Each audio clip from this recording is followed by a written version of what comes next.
In our next story, secret internal documents obtained by the BBC suggest British oil giant Shell kept a major pipeline running in Nigeria, despite knowing it was causing serious pollution. The documents show senior executives were aware of the risks to both people and the environment, but chose not to shut it down. Simi Jolaosho tells us more. Decaying and dead mangroves along the banks of southern Nigeria's creeks are among the most visible signs of the legacy of oil giant Shell, here in Bile, where families survived on fishing for generations.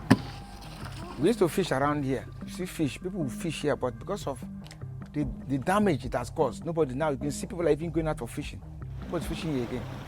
Shell's pipeline that runs near Bile pumped up to 150,000 barrels a day.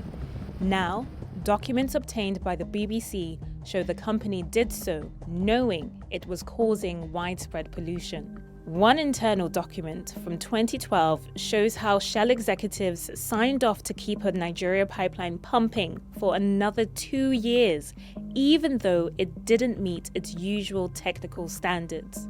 A 2013 email chain reveals Shell's then general manager for onshore assets warned colleagues an audit of Shell's operations in the country would fail.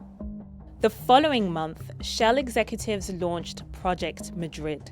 It unmasked the scale of the oil leaks, 100 illegal refineries polluting 9,000 hectares of water and 9,000 hectares of land.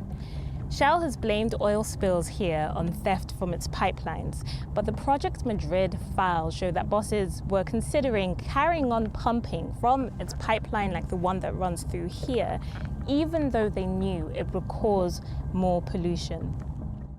One slide posed a stark question.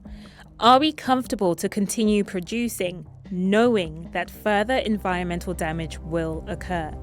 Shell told the BBC the documents were selectively presented without critical context about the operating environment in the Niger Delta at the time and don't reflect the challenges of operating amid widespread organized criminality, which it blames for the leaks. It's as a result of their negligence. Chief Dapper fears for the future of his community. We might not even know the damage it has caused us in terms of health.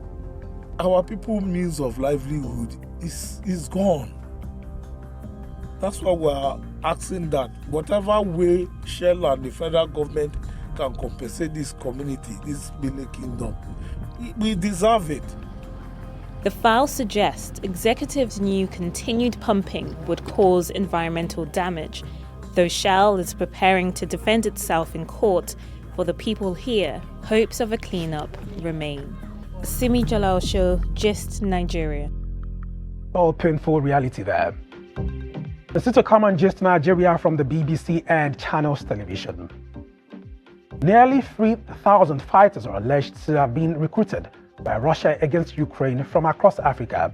This and more after the break. Stay with us.